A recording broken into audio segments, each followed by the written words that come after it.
He's one of the world's richest men and owns SpaceX, Tesla and Twitter. So when Elon Musk speaks, his words, well chosen or not, have the ability to move the money markets. He bought Twitter for just over £35 billion last October, but said the company was losing money and he'd have to cut staff. Well, in an exclusive interview with the BBC, he confirmed that of the 8,000 workers employed when he took over the company, just 1,500 remain.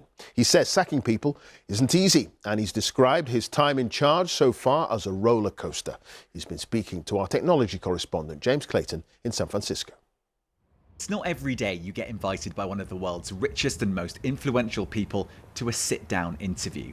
Earlier on Tuesday, I'd received a response to an email from Mr. Musk. "Let's do an interview tonight," it read. Just a few short hours later, we were setting up in Twitter's headquarters in San Francisco. Hello, how are you doing? Really nice to meet you too. We're about to go live, very surprisingly. We only just found this out on Twitter, but that is Elon Musk. We didn't know about that, but you never know with Elon Musk. When he sat down, he was in the mood to chat. So, how do you think it's gone? Well, it's not been boring. It's been quite a roller coaster. The pain level of Twitter has been extremely high. This hasn't been some sort of party. So it's been really quite a stressful situation. Were there many mistakes made along the way? Of course. When you put that initial bid in, you then had a wobble. You kind of said, I actually don't want to buy Twitter anymore. Then you changed your mind again and decided to buy it. Did you do that? Did you do that? I kind of had to. Right. Did you do that because you thought that a court would make you do that? Yes. Right. Yes, that is the reason. Right. So you were still trying to get out of it, and then you just were advised by lawyers, look, you're going to have to buy this. Yes. Interesting. So you. Yeah. So you didn't actually want to purchase it, even when you said you were going. Well, not at that price. Almost immediately, you sacked a lot of Twitter workers. And I spoke to them. It was very easy to speak to them when it happened. And the way they said, pretty much everyone said, is that it felt quite haphazard.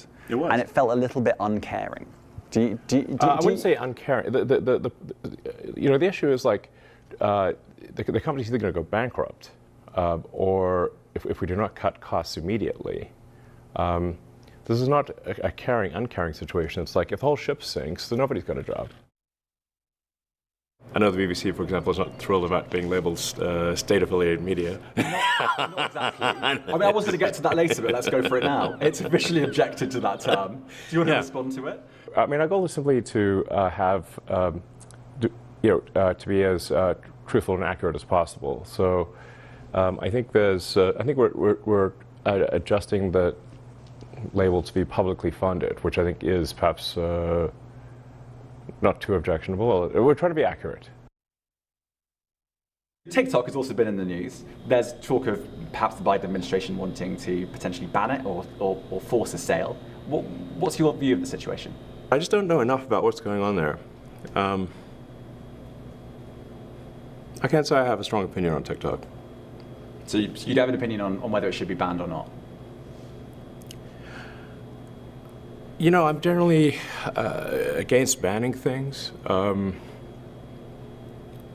So I would probably not be in favor. I mean, it would help Twitter, I suppose, if TikTok was banned, because then people would spend more time on Twitter and less time on TikTok. But even though that would be even if it would help Twitter, I would be generally against banning of things. You've said that you were going to stand down as chief executive, right? Okay. I keep telling you, I'm not the CEO of Twitter. My dog is the CEO of Twitter. Okay. After almost an hour of questions, he hung around to answer more questions on Twitter. It was an unconventional end to an extraordinary evening.